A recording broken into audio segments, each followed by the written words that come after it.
Olá, seja muito bem-vinda, seja muito bem-vindo à edição número 36 do Rugido Cast. Hoje a gente vai falar de um tema muito importante para o seu negócio. Aqui a gente fala sobre comunicação e negócios. Eu sou Dani Almeida, sou host, especialista em comunicação e jornalista, e hoje eu trouxe um amigo super especial que topou sair dos bastidores da comunicação de uma das maiores empresas. Aí você já deve ter ouvido, né? E ele topou bater um papo comigo sobre como a tecnologia está revolucionando a comunicação e como que isso pode ser oportunidade para o seu negócio, para você que é profissional de comunicação ou para você que é empresário, para você que tem uma pequena, média, grande empresa, para você que trabalha na comunicação de uma pequena, média, grande empresa. Fica até o final porque, como eu sempre brinco com vocês aqui, não é podcast, é aula cash. Então já pega papel e caneta, anota, porque um simples insight pode mudar o seu jogo. E hoje eu trouxe aqui Vini Gonçalves. Bem-vindo! Vou te apresentar, porque a sua bio aqui, meu filho, é de peso. Oi, Dani. Bom dia, boa tarde, boa noite. Legal estar aqui com você, com todos os seus ouvintes. É diferente realmente. Eu sou um cara do bastidor, eu brinco com isso, de que eu nunca fui muito acostumado a ficar na frente da câmera. Eu treino meus executivos para isso, mas é bacana ter uma oportunidade dessa e poder falar com outros comunicadores. Tá aqui do outro lado, né? Eu tenho certeza que... Gente, olha só. Vocês têm dúvida que vai ter muito insight aqui para vocês? O cara tem 20 anos de estrada, RP, né? Relações Públicas, para quem não conhece o jargão aí. Foi diretor de comunicação na época da maior agência de PR do Brasil, responsável pela comunicação da Samsung para a América Latina. Foi gerente de comunicação corporativa digital e do portfólio de medicamentos gerais da Sanofi Medley. E hoje é RP de dispositivos Amazon e Alexa para o Brasil. Ele foi basicamente responsável de encher minha casa de Alexas. Agora, viciei nesse negócio. Recomendo. Para todo mundo, tá? Vale a pena. É muito legal, gente. Eu vou viajar, eu e a Bia, a gente fala, ai, cadê a Alexa agora, nesse momento? Casa automatizada é uma realidade. É vida. E manja muito de comunicação, né? Ô, Vi, vamos começar com uma pergunta aqui que eu preparei pra você, que é o seguinte. A gente se conhece há um pouquinho de tempo. Só um pouquinho. Só um pouquinho. E a gente veio de uma realidade, quando a gente trabalhava, né? Eu com Microsoft, você já com grandes empresas também, em comunicação, em PR, que a gente chama, né? Que é o Press Relation lá. A gente estava acostumado, a gente veio de um cenário onde a mídia tradicional, jornal, revista, TV, eles reinavam absolutos. Daí veio a grande revolução da internet, a bolha da internet, como o pessoal falava, com os sites. Depois veio a história dos blogs. Depois a gente teve as redes sociais. A gente vai falar um pouquinho também das mídias pessoais, que eu adorei esse termo que a gente estava conversando. E agora a inteligência artificial. Como que você vê essa evolução? Qual o desafio para quem faz comunicação e para quem pode usar a comunicação, ou seja, empresas e empresários, como uma ferramenta para o seu negócio? Olha, eu sempre considerei a tecnologia uma ferramenta, né? Algo que é aliado das pessoas, principalmente dos comunicadores. Então, você vai lembrar lá atrás, quando começaram a surgir ali os grandes sites, né? No boom da internet, depois bolha. Mas eu acho que foi a primeira grande revolução aí da imprensa, desde o grande nascimento ali, depois de um século, a gente teve um boom e todo mundo falava, putz, agora vai ser o fim da imprensa tradicional, e não necessariamente foi isso. Exatamente. Eu sei, posso ser um pouco poliana nesse sentido, mas eu acho que a tecnologia sempre foi aliada exatamente por isso. São ciclos, a comunicação foi mudando. Então, logo depois vieram os blogs. Os blogs, eles não foram exatamente inimigos aí dos grandes portais, mas eles começaram a trazer uma comunicação de nicho que até então a gente não via tanto. Então, outra oportunidade, outra questão bacana. Então, mídias sociais, era um outro momento, né? Como era a nossa relação com a tecnologia, como a gente estava se comunicando. E aí, para mim, o grande bacana da visão para as mídias sociais, lá atrás com o Orkut, era começar a ver aquilo, nós comunicadores não somos mais os únicos especialistas. Então, você começa a ver ali uma onda de pessoas que começam a produzir seu próprio conteúdo, sabe? Até então, isso praticamente não existia. E só tirando talvez os colunistas que utilizavam ali ou os veículos ou seus blogs para trazer uma informação diferente. E, de novo, então, uma outra revolução. E eu acho que, assim, a partir da comunicação nas mídias sociais, aí sim a gente tem uma grande revolução por conta de dados. A comunicação digital começou a transformar muita coisa em dados, e aí eu acho que para nós comunicadores, e então não interessa se você está dentro de uma empresa, se você é um criador de conteúdo, esses dados aí sim é uma outra fase e que já acompanha a gente há alguns anos, mas ter acesso a dados, quantificar a sua comunicação é algo completamente diferente e até então um pouco inédito, né? A gente contava espaço, mas a gente nunca conseguia medir efetivamente sentimento.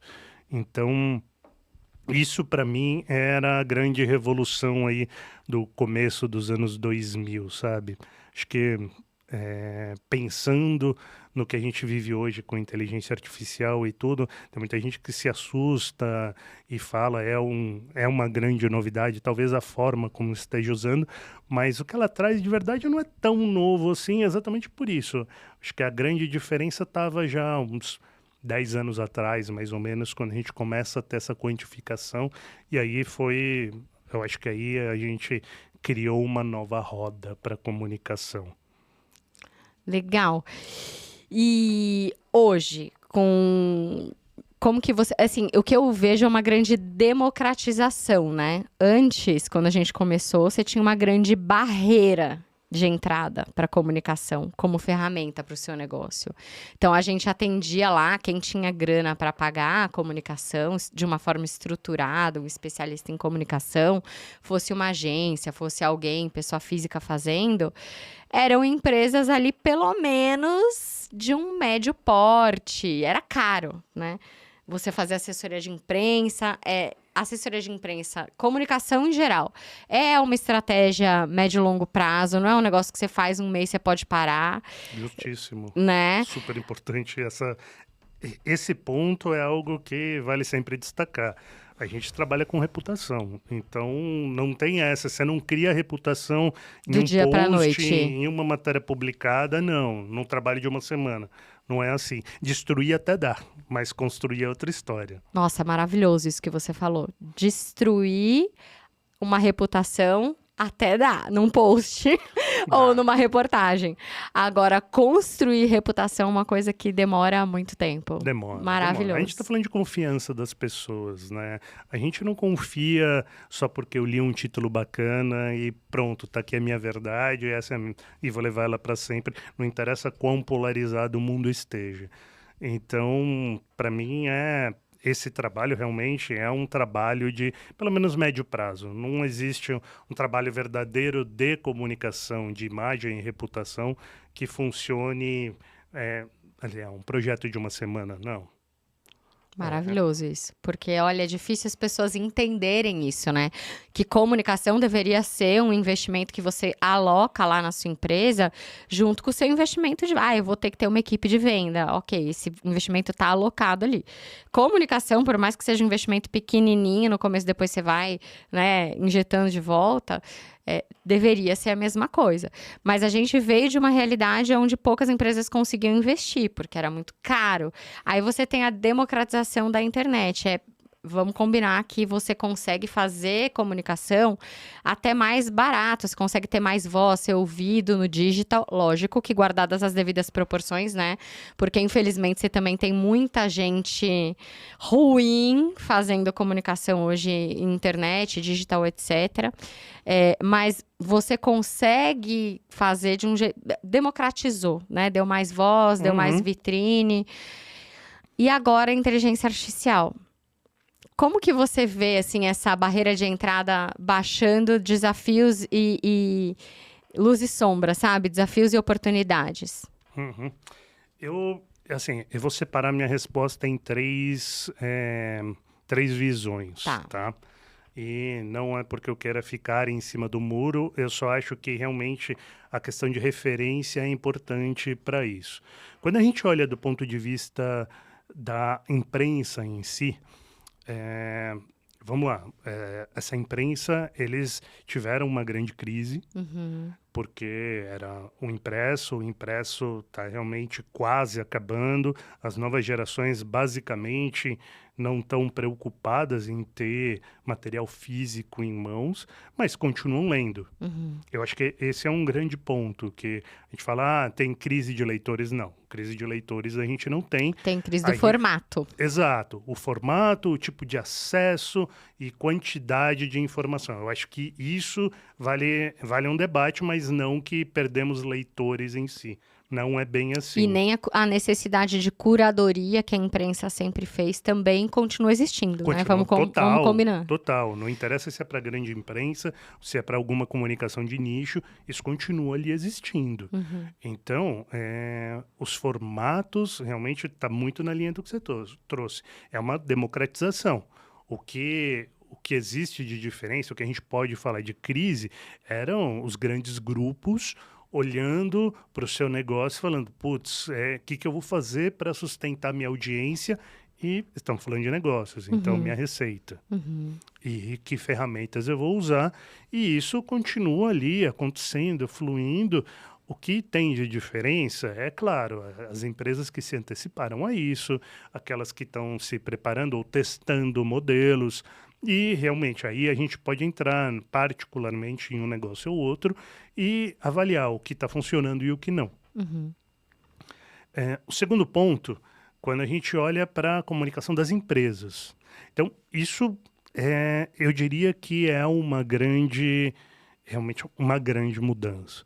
Porque realmente era isso. A assessoria de imprensa lá atrás, dos anos 60, 70, 80, 90, aquilo meio que acabou ou foi disseminado em outras frentes. Porque, imagina hoje, a assessoria de imprensa. Eu não estou aqui só para falar com jornalista. Aliás, jornalista...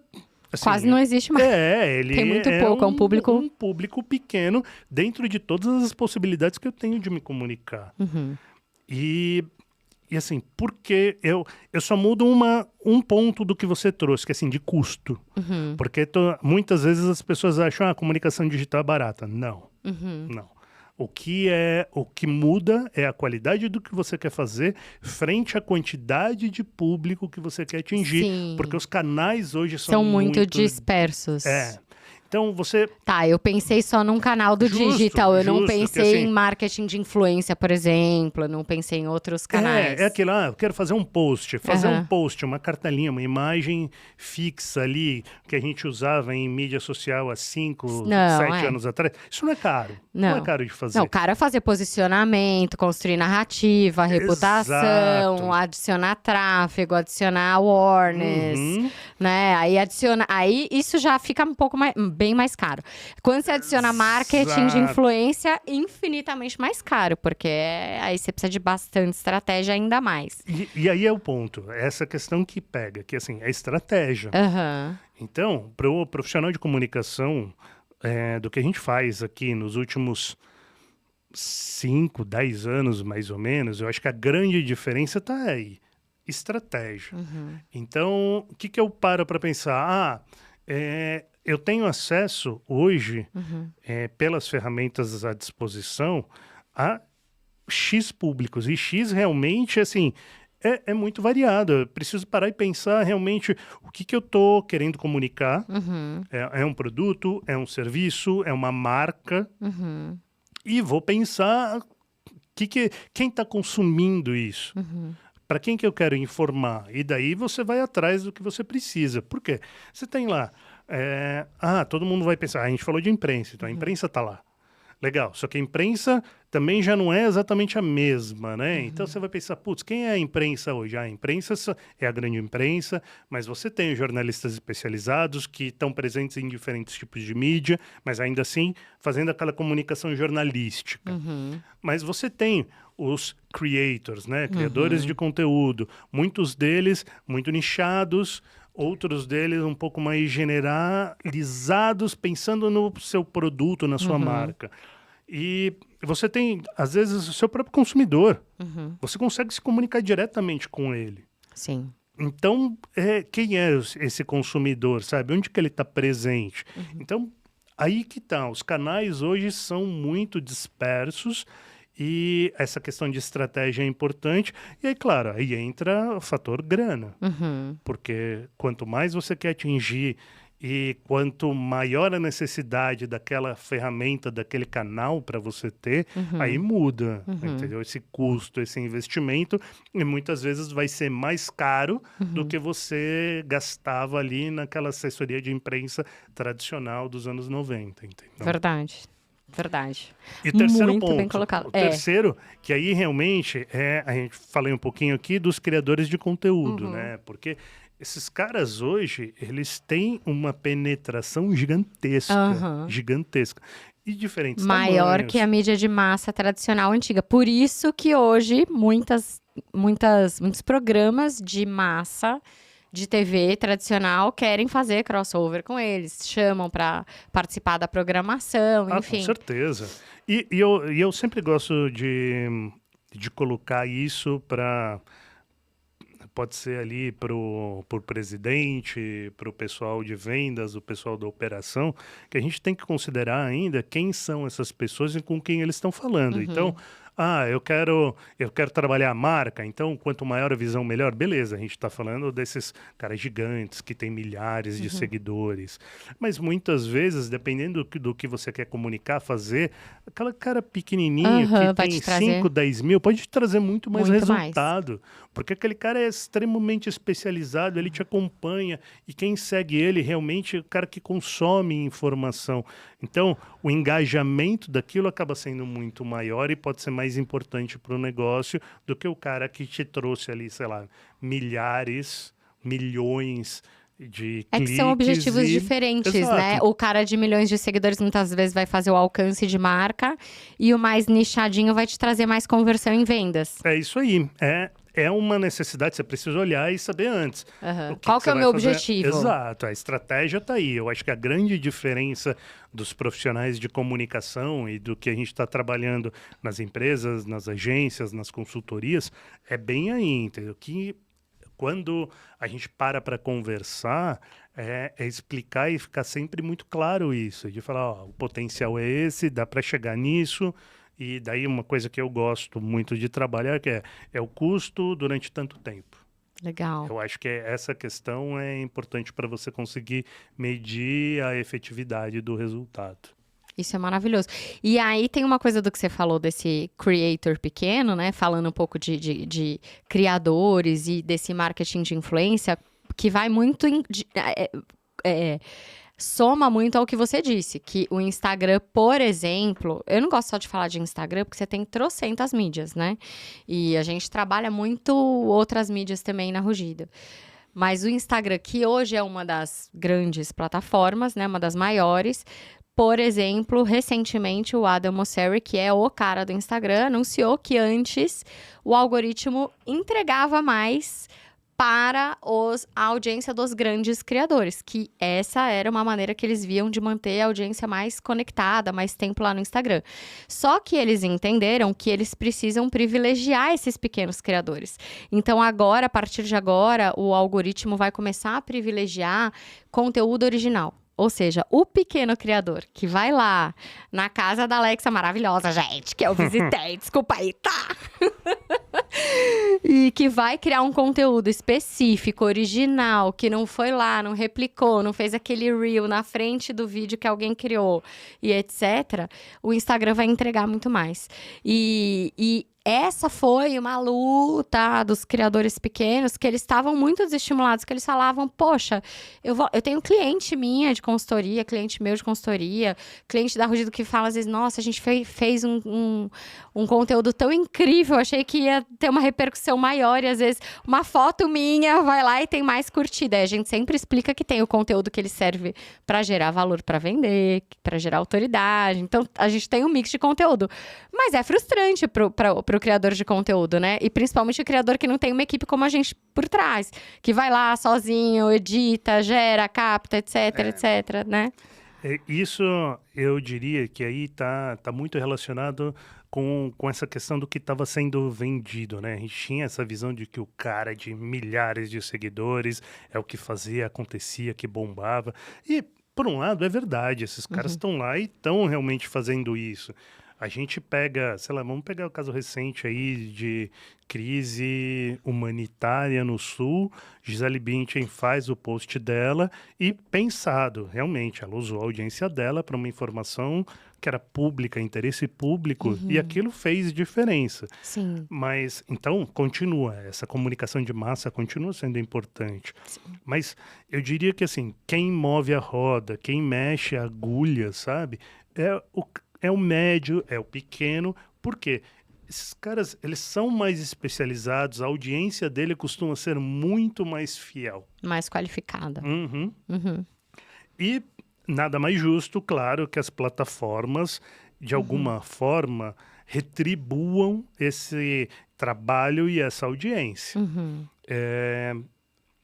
Pensando assim, no geral, o que acontece é que os algoritmos, a forma como as plataformas funcionam, elas mudam muito e vêm mudando muito de acordo com o momento que está acontecendo. Eu acho que esse é o grande desafio para todas as frentes, A gente está falando das empresas jornalísticas, a gente está falando dos comunicadores, dos criadores de conteúdo.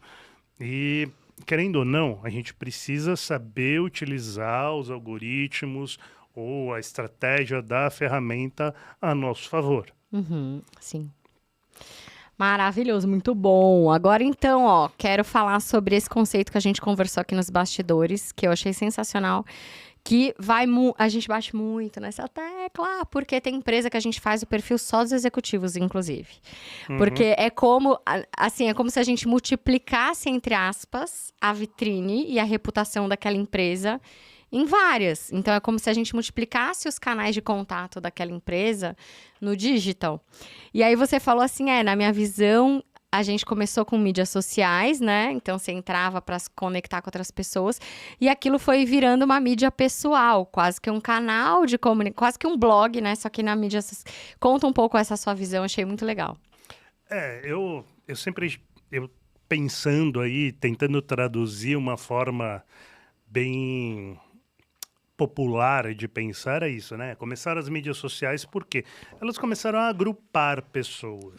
Então, vamos voltar de novo lá por Orkut, né? Eu acho que foi a nossa primeira grande mídia social no Brasil, que o que fazia a diferença ali, além do seu próprio grupo de amigos? As rodas, os grupos, né? Então, você entrava no grupo que era a turma do colégio, a pessoal da rua de baixo, sabe? Então, a gente se acumulava... Que hoje é o grupo no WhatsApp, praticamente, né? Exato. Que a gente não considera mídia social, só que é um dos maiores...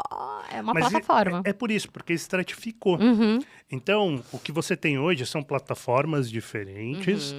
E elas souberam aproveitar um pouco disso. E também aí, aqueles grupos, no geral, aqueles grupos do Orkut, muitos deles viraram grupos de WhatsApp. Enquanto em algumas plataformas, então vamos pegar o caso de um LinkedIn para os executivos, ou o caso de um Pinterest para imagens, outras muito mais específicas para fotógrafos, para arquitetos, para esportistas. Existem outros grupos, outras ferramentas, onde, em muitos casos, as vitrines são pessoais. Então, você não está ali trabalhando para uma comunicação de um grupo, de uma audiência específica, porque aqui essas pessoas, elas tratam do tema X que é importante. Isso ainda acontece. Mas tem muita gente que está trabalhando aquilo porque é uma vitrine muito pessoal, dentro do máximo que você consegue expandir. Isso funciona para os grandes influenciadores, isso funciona para os pequenos que estão ali no dia a dia querendo transformar uma notícia. E, de novo, muda um pouco a motivação, a perspectiva do que a gente está fazendo e daquilo que a gente quer alcançar. Daí, olhando para a visão de comunicador, a gente volta para isso. Legal, né? Lá atrás a gente começou a trabalhar os perfis de mídias sociais. De repente, a gente se via trabalhando as antigas salas de imprensa, os blogs, em canais de notícias dentro do site das corporações. Porque aquilo virou uma forma de informação. A gente comunica direto com o nosso consumidor ali. Quem é o consumidor? Não importa. É só você analisar, pegar esses dados que você tem dos seus relatórios e olha ali, quem é? Não, beleza, então eu já sei como eu vou comunicar. Até essa última onda que a gente fala muito de employee advocacy, Uhum. ou basicamente, em alguns casos, a gente traduzindo aqui para um termo um pouco mais brasileiro, né, que é o vestir a camisa, mas até que ponto isso funciona para dentro da própria empresa, né, que é assim, putz, eu vou seguir, daí de novo olhando, meu líder tá ali, então a comunicação dele é a mídia pessoal, mas com um resultado dentro de uma esfera importante, ou pro externo, de transformar uma pessoa, de novo, ainda continua sendo pessoal, porque ela vai virar uma fonte de um tema X. A gente tem pesquisas, nem tão novas assim, que dizem que mais de 80% dos colaboradores gostam de ver o seu líder nas redes sociais. Eles sentem que aquilo passa, de alguma forma, uma transparência.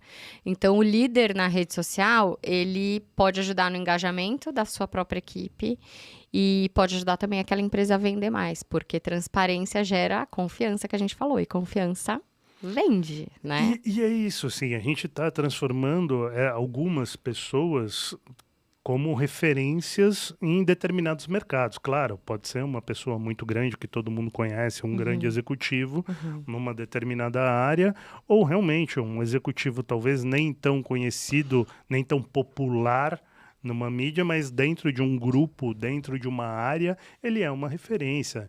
Isso é interessante de você olhar, principalmente quando você olha para o meio acadêmico, sabe? Você fala assim, putz, aquele cara é um professor. Legal, de repente ele tem um trabalho que é interessante, ele ganhou canal de publicação, sabe? Esquece aquelas plataformas exclusivas dos professores. Esses profissionais, essas mentes, eles conseguem hoje levar o conteúdo que eles produziram para um público muito grande. Assim como você tem outras frentes funcionando bem para isso. Então, quando a gente pensa em autores, imagina, hoje você se autopublica. Claro, você pode decidir se você quer ou não transformar o seu conteúdo em algo impresso, porque tá aí outro tipo de mídia que voltou a crescer, que são os livros. Sim. Então, Apesar da crise nas livrarias. De novo, a gente está falando, voltamos no ponto de que não existe a falta de leitores. Quer dizer, no Brasil a gente tem uma certa dificuldade, mas né, existem pessoas dispostas a ler, e a crise da livraria, mas então, mais a quantidade livros... de leitores tem crescido. Pesquisas mostram que a quantidade de leitores cresceu. O que tem de diferente é o tipo de mídia que eles estão consumindo. Aliás, a Amazon tem um papel importante nisso, né, Vi? Super, super. Porque eu já vi várias pessoas falando assim, tudo bem, eu quero publicar um livro, mas eu não vou querer depender de uma grande editora, eu vou publicar meu livro na Amazon. Já ouvi várias pessoas falando isso. Sim, a gente tem lá a plataforma que a gente chama de KDP. Então, pelo KDP, você consegue se autopublicar. É só seguir ali o modelo, as regras, tudo, e o livro está lá. Existe o prêmio Kindle para novos autores. Que legal. Isso já acontece no Brasil há quase 10 anos. Então, o acesso está aí, está à disposição. E eu acho que tudo isso está exatamente nisso, assim, acesso. O que é interessante, o que é importante, continua tendo audiência. Onde está a vírgula, né, o que vai fazer diferença no sucesso o resultado é o que você trabalhou de estratégia mesmo para fazer com que o seu material, que a sua mensagem, que a sua comunicação chegue para as pessoas corretas. Alguns trabalhos são menores, mas o que eu acho muito bacana é isso, que assim, em termos de acesso, hoje é muito maior. O potencial que você tem para realizar um trabalho diferente é gigante. E era uma coisa que, assim, Há pouco tempo. quando a gente começou, isso Quando- não não, existia. Né? Era praticamente impossível. E hoje tá, de alguma forma, tá na nossa mão. Claro, se Não, você de tem muitas verba, formas. você quer investir, pode ser pequeno, pode ser médio, pode ser grande, Sim. mas assim, dá para colher resultados. Todo mundo Com tem esse certeza. potencial para explorar.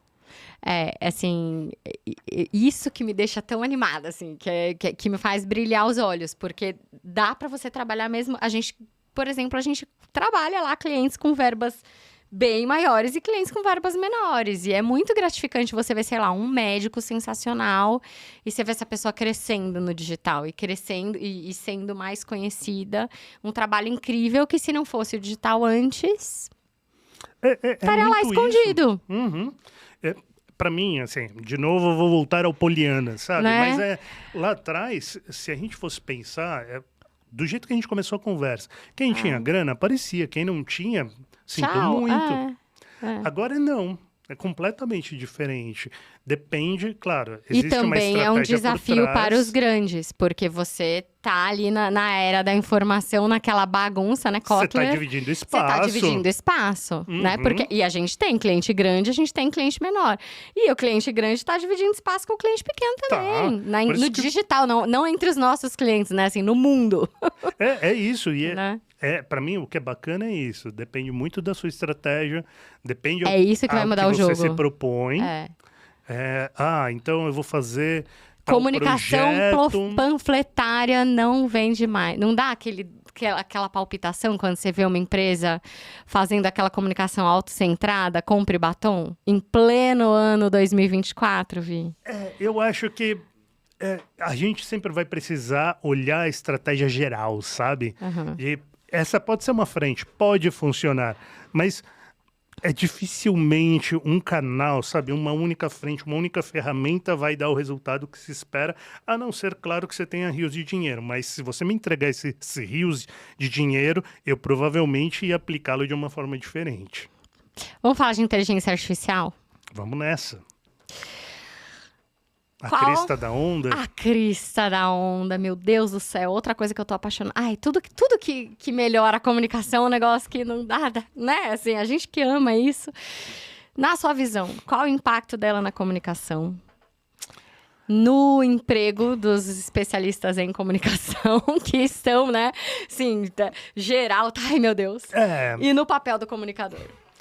O que eu acho que é interessante, assim... Primeiro ponto, né? Depois, segundo ponto, como que isso reflete nas empresas, nas oportunidades, etc. Eu volto aí, então, uns 10 anos Tá. do nosso papo anterior, assim, volto 10 anos porque a inteligência artificial já existia lá atrás. Uhum. O que faz diferença hoje é essa popularização Com e o tipo de ChatGPT. uso... Que é uma do que inteligência traz. artificial generativa, Exato. mas já existiam outras. Grandes modelos de linguagem. O que eles trouxeram? Eles trouxeram uma quantidade de informação traduzida em algumas ferramentas para um alcance mais popular. Então, mas o uso da inteligência artificial começou lá atrás. Eu falo muito disso no trabalho, no dia a dia, quando a gente pensa nas mídias sociais. Então, aquele trabalho de... Próprio algoritmo, BI, né? Exato. O próprio Então, algoritmo do Instagram, que começou há 300 anos atrás, já é uma inteligência artificial. Exato, é isso. E assim, e o resultado que isso tudo entregava. Então, quando a gente olhava para os relatórios lá atrás, né, que a gente fazia aqueles gráficos, tinha que ficar tentando cruzar a informação, as mídias sociais, e principalmente, eu não vou falar do boom da internet, mas um pouco depois, com as ferramentas que os blogs começaram a trazer e que as mídias sociais complementaram, quando a gente olha isso 10, 15 anos atrás, então essa inteligência artificial, ali realmente ela começou a brotar de verdade, porque a gente começou a traduzir sentimentos, informações qualitativas em dados para poderem ser analisados. Então você começava a conseguir comprovar algumas coisas que antes eram feeling, sabe? Era deixa eu ver para que lado que está aí assoprando o vento. Não é mais assim. E isso mudou demais. Então, acho que a primeira grande diferença está aí. Isso foi evoluindo até com o crescimento das novas plataformas de mídias sociais. Então, se olhava os relatórios que uma Meta te entregava, que um Google te entregava, um Analytics, você, putz, olha, aqui, ó, tá escrito, não sou eu que estou falando. E hoje, além de você ter isso, você parte para uma nova frente realmente, que é uma aglutinação de dados não só daquilo que você quer reportar, mas muito daquilo que você está produzindo de informação, não vou chamar de novidade, mas de mensagem daquilo que você quer transformar, comunicar. Então, é um aliado, com certeza, e o que é diferente só, que eu não vou ter essa resposta hoje, é para onde vamos, porque é algo que está em evolução, está crescendo, o que eu acho, de novo, que é um desafio super bacana para quem realmente enxerga isso como uma possibilidade de continuar a crescer.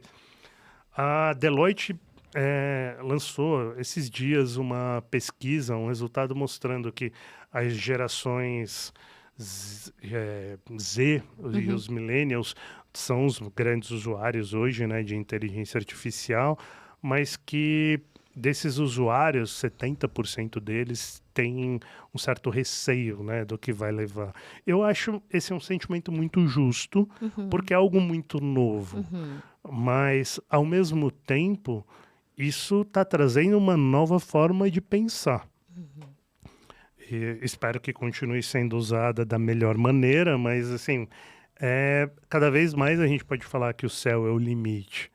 O que não dá para a gente prever mesmo é só que tipo de uso vai ser feito disso. Porque eu lembro sempre isso, né? Esses grandes modelos de linguagem, eles são baseados em informações que já existem. Então, o que muitas vezes essas novas ferramentas, como um ChatGPT, como um Copilot, o que eles te trazem? Eles te trazem, no geral, uma média dessas fontes de informação. Então, você não pode considerar isso como essa informação é totalmente verdadeira, ou é isso que as pessoas pensam, é isso que elas querem. Não, isso é uma média. Isso é uma interpretação, né? Por isso que Exato. chama inteligência artificial generativa. Ele gera a partir de dados que você dá, É isso que aí. você fornece. Você sabe qual é a fonte? 100%? Você não sabe. Então, é por isso que facilita a vida, hoje facilita demais. Então, para você construir um texto, para você, muitas vezes, para fazer uma programação mais básica ou médio em termos de construção de uma experiência de usuário, para te mostrar alguns modelos de negócios, de visão, mas ela não é realmente ali algo que vai te ditar o caminho, qual é o próximo passo. Eu acho que isso ainda continua na mão das pessoas e vai continuar assim por algum tempo. O que a gente precisa considerar é isso, que como a gente vai formar o pensamento crítico, como a gente vai assimilar e utilizar essas informações, é o que vai fazer toda a diferença. Quais os benefícios e desafios para os profissionais de comunicação para empresas e empresários, na sua visão? Olha, para mim o primeiro ponto é isso, assim, você precisa entender como essas ferramentas funcionam. A partir daí você pode saber que caminho que você quer tomar. Então, você quer gerar um vídeo, você quer gerar um conteúdo visual, de texto, Imagem. legal. Tá lá, tá à disposição. Pode fazer? Pode. Mas pense que Se faz sentido para o seu contexto, né? Exato. Eu acho que, assim, uma coisa que, infelizmente, a gente ainda não está tão acostumado, principalmente no Brasil, isso ainda é algo que precisa ser muito desenvolvido, que é essa visão mais crítica da informação. Então, é aquilo. Eu consumi uma informação e eu não posso tomar aquilo como uma verdade absoluta, sem checar fontes, sem parar para refletir um pouco sobre o que aquilo quer dizer. Eu acho que essa é a grande diferença. Mas, claro, a gente está falando em comunicação de massa e versus uma comunicação um pouco mais personalizada.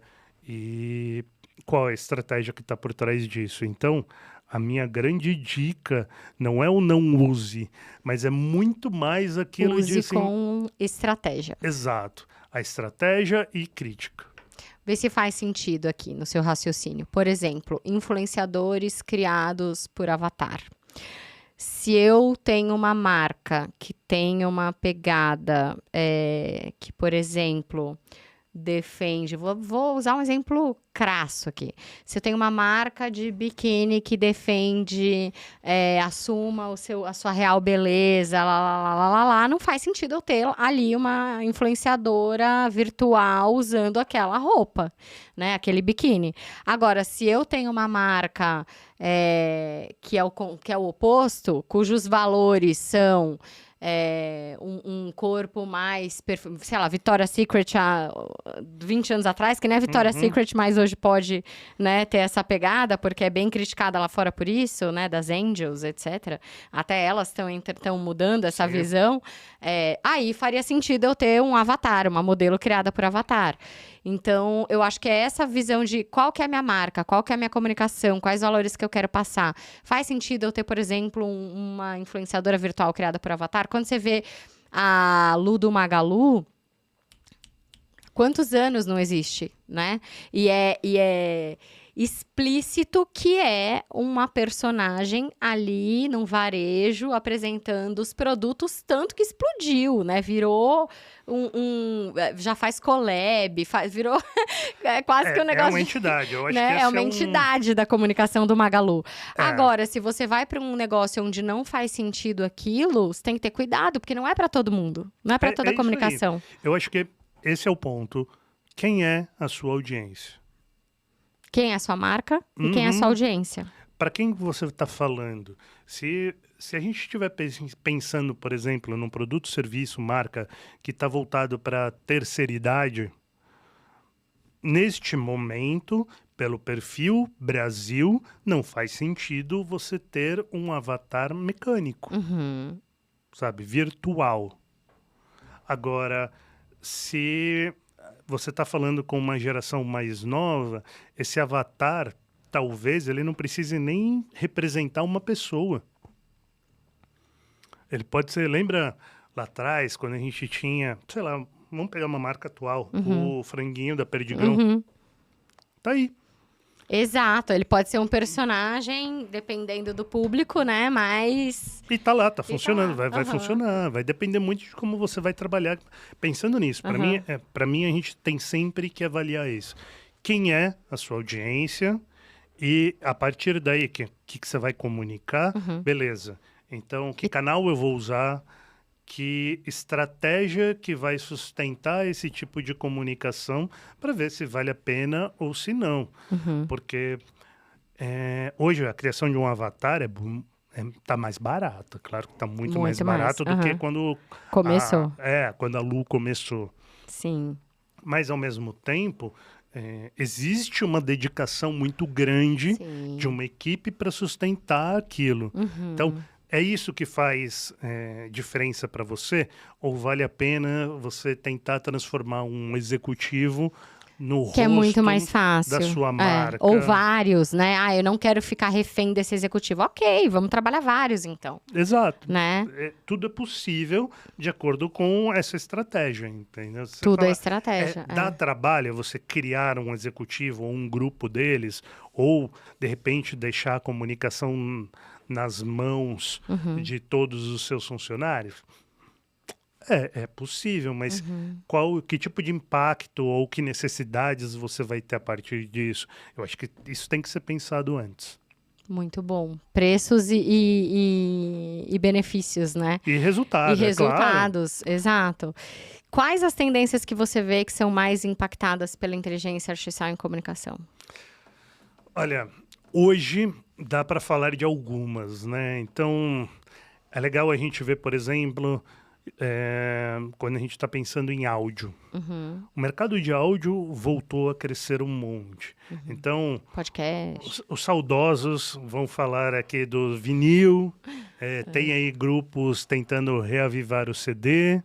Gente, Motorola relançou o tijolão ontem. Nunca deixou de ser produzido, sabe? Esse tipo de coisa, mas que, de repente, começam a voltar em ondas. Mas se a gente for pensar, por conta de aplicativos, plataformas, o consumo de áudio cresceu demais. Por conta dessa onda saudosista, né? Eu lembrei da Motorola porque eu acho que tem uma onda saudosista aí que reflete em design de eletrodomésticos, uma série de coisas. Por isso que eu lembrei da Motorola quando você falou do vinil, porque eu falei, tem uma onda saudosista aí, né? Mas tem, assim, se você for pensar em áudio, né?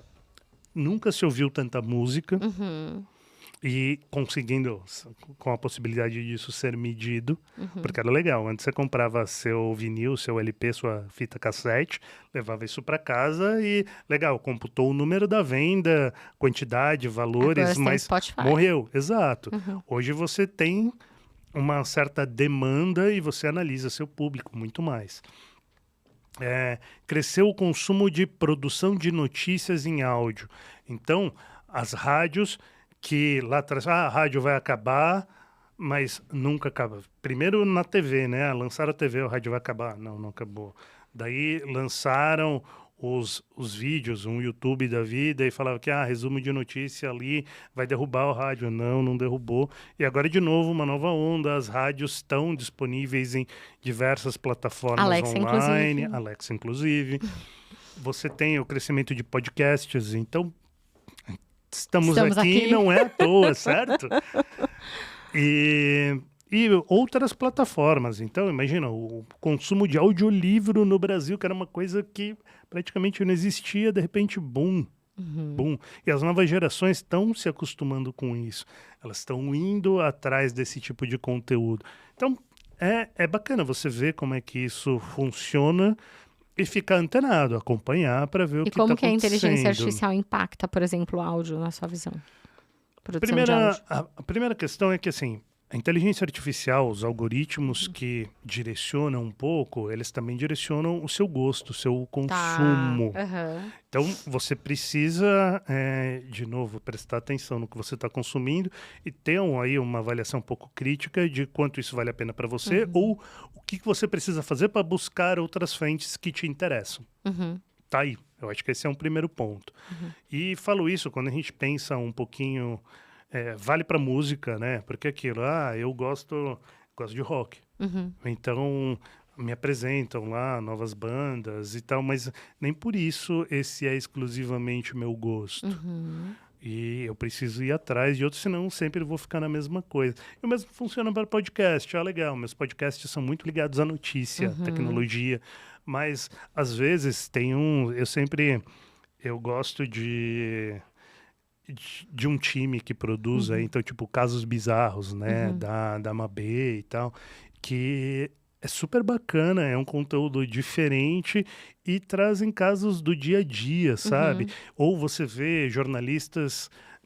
Pensando no meu mundo, né? Jornalistas que eu acompanhava na imprensa, que começam a explorar novas mídias e trazer aí aquela visão que eu já gostava num novo formato. Você sabe que eu escuto muito podcast no carro. De manhã eu vou levar a Bia pra escola ouvindo podcast. A gente acostumou aí, tipo, em vez de acordar e fazer uma oração, a gente escuta um podcast que chama Café com Deus Pai. E ela gosta. E aí ela pede pra colocar, só que aí ele começa a sugerir o próprio Spotify. Tô dirigindo lá, não tô com o celular na mão e tal, Bluetooth não dá pra mudar direito.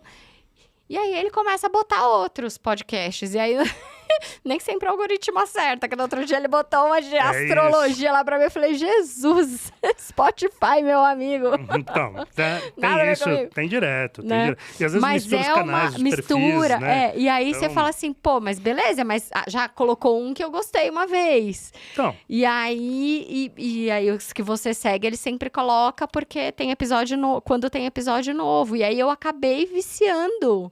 De que aí eu já embalo na academia ouvindo podcast também, que antes eu ia ouvindo outras coisas, ou vendo curso online. E aí, como eu tenho 35 minutos só de academia, assim, cravado, eu já nem mudo o que eu tô ouvindo e já vou. Então, é muito louco, porque é isso, olha como tá presente no nosso dia a dia e como acaba mudando os nossos hábitos. Exato, tá aí. É um exemplo. Frente. Por isso que eu falo essa reflexão vai ser sempre importante, de você olhar essas frentes e analisar, assim, até que ponto isso está entregando aquilo que você espera, o que você está buscando, ou o que não, e o que você pode fazer para ser diferente. Tá, então áudio é uma das tendências impactadas por IA. O que mais? Uma outra frente que é bastante importante é essa questão quando a gente fala muito de nichos, né? Uhum, Então, os nichos, eles estão aí à disposição. uhum, Os seus interesses, eles são importantes para você buscar. E o que acontece? As informações da IA, de novo, elas vão, às vezes, te direcionar para alguma coisa ou não. uhum, Vão deixar de abrir essas portas. Então, quando a gente está falando em nicho, é algo que a gente vai ter que sempre olhar, prestar atenção naquilo que a gente busca, naquilo que a gente gosta, e pensando na nossa comunicação mesmo, né, da empresa pessoal, é realmente olhar para aquele caminho que a gente quer seguir. uhum. Porque isso vai fazer diferença no impacto que a gente tem dentro da nossa audiência. Uhum. Então, pensa sempre isso, de que, putz, olha, ali está o meu objetivo. São com essas pessoas que eu preciso me comunicar. Esse é o canal que eu vou usar. O que eu fiz? O que eu preciso fazer para atingir essa frente? É aí que está a diferença. Você tinha me falado de lives e avatares, por exemplo. Então, a gente acabou falando um pouquinho desses avatares já, Tá. mas o que acontece? O consumo de lives cresceu demais. Uhum. Demais. Só que né? migrou Com para a outras pandemia. plataformas também, né? Então você vê as live shops, por exemplo, hoje num aplicativo de compra. Exato, mas Para citar um aqui, Shein, que, nossa, explodiu no Brasil. É quase. Né? eu acho fantástico de imaginar isso, porque assim, a gente está falando de comunicação digital, era uma comunicação que era de alguma forma interpessoal, Aham, porque ela tinha ali uma característica pessoal, mas ela ia sumindo com o tempo. aham. E a gente voltou a ver que essa relação olho no olho, ou pelo menos olho na Na tela, tela. é super importante. Então, as pessoas continuam gostando de ver pessoas, interagir com pessoas. E então não tem como você abandonar isso. E eu acho que é muito por isso que as empresas, claro, né, não é uma decisão a esmo, né? Elas olham os resultados, elas analisam os números e veem da necessidade de alguma forma ter essas pessoas dentro da sua comunicação. Tudo que a gente falou de employee branding e por aí vai. Então, está sempre ligado. O que vai fazer diferença é a plataforma que você está usando. Mas então, essa questão de lives e avatares está muito ligado com isso, entendeu? Precisamos ter pessoas, a gente precisa, no fim das contas, continuar criando conexões. E as conexões com pessoas, elas acabam sendo muito mais fortes. E isso é algo que já existe, está sendo massificado. Então, eu acho que o TikTok é, sim, uma boa prova disso, de como ele funciona. Porque até então, outras plataformas, elas ainda se baseavam muito na foto, na imagem, no vídeo, que muitas vezes utilizava outros elementos para vender, para comunicar. E o TikTok mostrou que a questão de ver pessoas ainda continua sendo uma prioridade. Vai continuar sendo? Eu acredito que sim, porque somos pessoas. Exato. Mas, pelo menos até este momento, é assim que funciona. Aham. Muito bom. Esportes e apostas. Eu acho que essa é uma febre nacional. Eu gosto de destacar esporte porque, primeiro, o esporte continua sustentando a TV aberta. O que é incrível, né? Porque a nova geração, a gente Mas no outro cresceu dia eu com assisti demanda. uma final no YouTube, eu falei, meu Deus, em que mundo estamos? É porque E essa é uma... parecia, a experiência era muito parecida com a da TV. Claro. Foi isso que me impactou. Eu falei, meu Deus, eu tô assistindo uma final de futebol, que faz muito tempo que eu não assisto, né? Saudade de assistir com meu maninho alguns jogos de futebol. Apesar de você ser São Paulino, eu te perdoo por isso, mas tudo bem, né? Como Por eu sou favor. santista. Mas, Vini, era a mesma experiência praticamente de estar numa grande rede de TV. Eu fiquei abismada. Eu acho que foram alguns dois ou três movimentos, ondas que a gente teve, né? A primeira é a geração a nova geração, então os novos consumidores, eles acostumaram a ter outros canais e a ter a sua própria demanda. Acho que a grande dificuldade da TV aberta era essa, que assim, para a nova geração, de repente, eu não quero assistir o programa que está passando. Eu quero assistir aquele que ou eu vi ou deixei de ver. O poder de escolha, né? Exato. Então, estava ali. Mas o que acontece? Esporte continua sustentando este momento, porque o esporte ao vivo, ele ainda tem uma demanda gigantesca. E do outro lado, você tinha as plataformas que começaram a ver isso, falando, putz, a TV aberta, então, como um todo, continua tendo esse interesse, eu preciso participar disso. Não dá para abrir mão, negócios. Então, eles começaram a entrar nesse negócio e hoje a gente vê que explodiu. Então, o YouTube e praticamente toda a plataforma de vídeo on demand está aí com conteúdo ao vivo. E isso vem acompanhado, então, desse outro lado, que é esse boom dos últimos 2 anos, 3 anos, talvez, no Brasil, mas de boom, né? Porque já existe há mais tempo, que é das plataformas de apostas. E que, querendo ou não, é um negócio que não dá para você mais fechar os olhos para isso.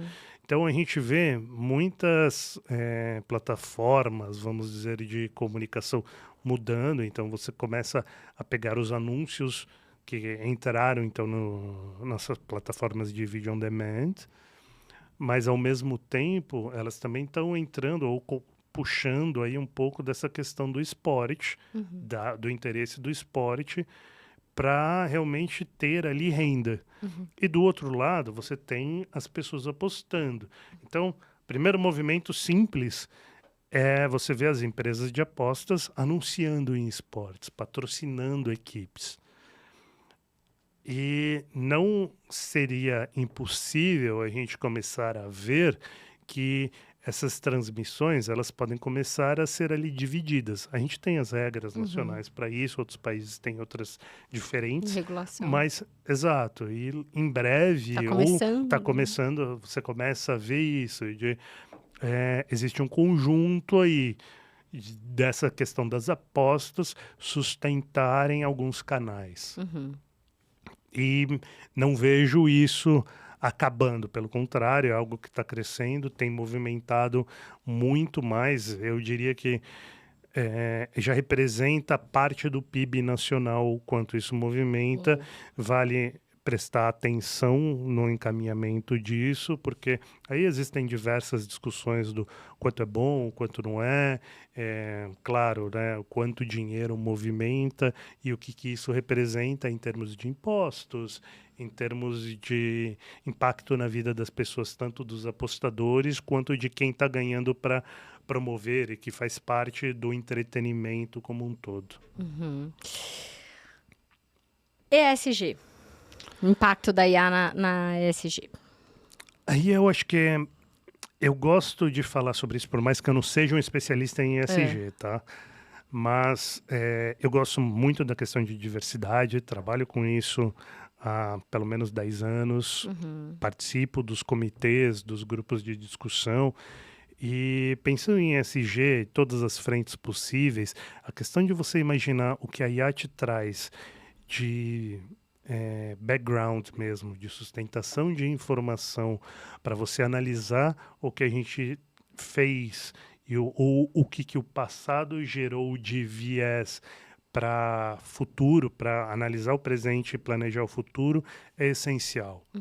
Se a gente for pensar, ESG é um termo relativamente novo, sustentabilidade tem um pouco mais de uso, diversidade e inclusão está no meio do caminho, mas esse tipo de análise lá atrás, ela não era feita ou ela não era tão aprofundada quanto o que a gente tem hoje. E a questão é de, pensando nesses grandes modelos de linguagem, eles trazem essa base de informação, claro, algumas gerais, outras mais nichadas, mas essas fontes estão à disposição, muitas delas de graça. E você poder analisar o que existia antes, para entender qual é a evolução e talvez quais foram os gatilhos de mudança, isso não tem preço Uhum. para quando você pensa numa estratégia de futuro. Então, para quem acredita ou não, por exemplo, nas mudanças climáticas, pensando aí em aquecimento global, os dados, antes, esses dados, eles estavam na mão somente de cientistas. Uhum. Hoje, você consegue puxar esses dados, olhar para isso e falar assim, não, olha, uma coisa liga a outra. Uhum. Acaba sendo, de alguma forma, inegável você olhar e falar que, olha, A e A é A ao quadrado ou é AB, Uhum. sabe? Então, olhar isso vale muito a pena, pensando realmente nas diferentes frentes que a gente pode tratar dentro de ESG. E a- eu Então, o acho acesso a o dados. acesso a dados impacta a sua estratégia. E Uhum. para nós, como comunicadores, voltando aqui para o nosso mercado, é Uhum. exatamente isso. Você poder olhar e ter esse conteúdo histórico para pensar à frente, pensando que hoje, dependendo da rede, da plataforma que você está ativando para buscar informações, os relatórios de sustentabilidade ou os relatórios de negócios das empresas, aí, principalmente das de mercado aberto, ficam disponíveis, eles estão alimentados para isso. Uhum. Essas bases, elas te trazem dados de Uhum. verdade.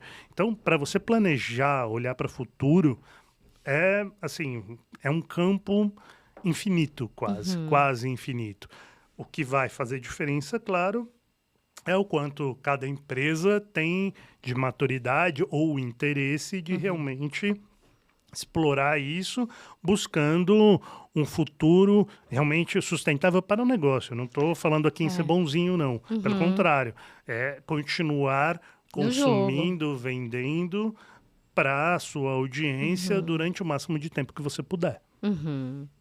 Muito bom isso. E, porque é isso, né, Vi? Assim, no caso de ESG, não dá pra gente só comunicar. A gente tem que antes ser para depois parecer, né? Com certeza. É por isso Então, que eu falo dos e, dados, e sabe? comunicação tem que andar muito junto com o negócio, né? Eu acho, Uhum, isso é uma outra coisa importante para a gente ressaltar aqui, porque muitas vezes as empresas, os empresários executivos, eles acham que é assim, tipo, o pessoal da comunicação. Só que caminhar junto é imprescindível, né? Porque uhum. uma coisa afeta a outra diretamente. O que eu acho bacana, pensando em comunicação hoje, claro, isso ainda funciona muito para as grandes empresas, mas é fácil você ver em algumas consultorias, você vê essa pluralidade de especializações. Então, hoje em dia, engenheiros fazem parte de um time de comunicação, Legal. programadores, e você tem muitas vezes outras cientistas sociais, Uhum. você tem ali matemáticos, economistas, e dependendo da área, muitas vezes Uhum. você tem até médicos, psiquiatras, você tem, sei lá, nutricionistas. Uhum. Então, claro, depende muito da empresa, depende da frente que está sendo analisada e trabalhada ali, mas essa pluralidade, ela também traz, claro, ela reflete uma necessidade, mas ela também antevê o passo das empresas e consultorias de se especializarem. Uhum. Então, somos generalistas, mas trabalhamos com especialistas porque existe essa necessidade, porque o público consome esse tipo de informação. Uhum. Então, sim, eu não sou um especialista em BI, mas eu Uhum. consumo todo dia dados de BI. Uhum. E esses caras, eles constroem ali essas plataformas que elas são super importantes para nós, para analisar os dados e para tirar. Prever movimentos, né? Exato, e defender a nossa estratégia, mostrar o resultado. Isso é Uhum. ROI total, sabe? Uhum. Retorno de investimento. Muito bom! Como que você vê a IA impactando a produção de conteúdo? Olha, é gigante. Eu diria nós como pais, assim, isso para mim sempre esbarra, né, na questão para mim da minha filha. Eu penso assim, como vai ser um mundo para ela quando ela estiver aprendendo ali aquela questão da escola, né, de fazer o trabalho. Lá atrás a gente tinha que pegar a Barça. Daí a gente Nossa. fala da geração Google, então geração Z aí que busca por palavras-chave e copia Nossa, a e Bia cola. fala com os professores por e-mail, gente. Então. Eu recebo o e-mail dela no meu celular, notificação, eu falo, ó, seu professor mandou e-mail, você já viu? Ela fala, tá bom, vou lá responder. Mas imagina que assim, a gente tá, então, para Bia, para minha filha e para tantos outros aí, a gente está falando de uma geração que vai se comunicar talvez quase que exclusivamente por voz. Uhum. E como vai ser, eu acho que impacta essa produção de conteúdo da educação básica até o profissional do dia a dia. Então, eu acho que vai depender ainda, não gosto de ficar em cima do muro, mas é uma resposta muito difícil de previsibilidade de futuro, porque a gente está falando de uma mudança no modelo cognitivo. Sim. E pensando nisso, quantas questões do dia a dia das nossas vidas a gente impacta. Então, produção de conteúdo hoje, ela já vai ser impactada, ou está começando a ser impactada dessa forma, da gente pegar informações, pensando num chat GPT da vida, a gente está falando nessa média de informações da base que sustenta ali. Mas quanto vai ser importante a construção de conteúdo original? Demais. Eu vou te falar, aí eu posso contribuir com um depoimento que é assim, eu bato o olho num texto, eu já sei se foi feito com o chat GPT, porque poucas pessoas sabem usar o chat GPT para apoiar uma produção de texto. Pouquíssimas. Então, outro dia, existe site que identifica se aquilo foi feito ou não com o chat GPT, né? Sim. E aí, é muito ruim, porque fica na cara, e eu acredito que cada vez mais as pessoas vão aprender a identificar, porque eles vêm com as mesmas expressões. Eles vêm com a mesma estrutura, e eu acredito que cada vez mais as pessoas vão usar isso. Tipo assim, eu quero postar alguma coisa aqui, eu vou usar isso aqui. E vai postar do jeito que tá, porque não sabe. Outro dia eu tenho que estudar isso, né, muito. E aí eu vi uma frase, assim, sobre uma pessoa ensinando sobre inteligência artificial. Hoje em dia, é inimaginável você olhar e falar assim, nossa, essa pessoa não sabe mandar um e-mail. Essa pessoa, se você tem um colaborador desse na sua equipe, vira um problema para você. Daqui a pouco tempo, vai virar, essa pessoa não sabe fazer um prompt. Ou seja, ela não sabe gerar um comando para a inteligência artificial, seja o GPT, seja o Copilot, seja qualquer outra que vai surgir. E aí entra a mudança cognitiva que você falou, que é o que eu vejo a maior dificuldade nas pessoas, porque elas usam a inteligência artificial como se fosse o Google, e não é. Então, fazer o prompt é essa virada de chave no cognitivo, que é um diálogo. Então, assim, olha só, eu tenho essas informações aqui, ou procure em tal site, ou eu gosto de Machado de Assis, então escreva um texto assim assado, ou eu preciso de um texto dissertativo, eu preciso de um texto assim assado, ou eu preciso de tal estilo, lá. Então, você tem que fazer o prompt de um jeito que as pessoas não tem esse talento. As pessoas acham que o GPT ele é o Google e ele não é.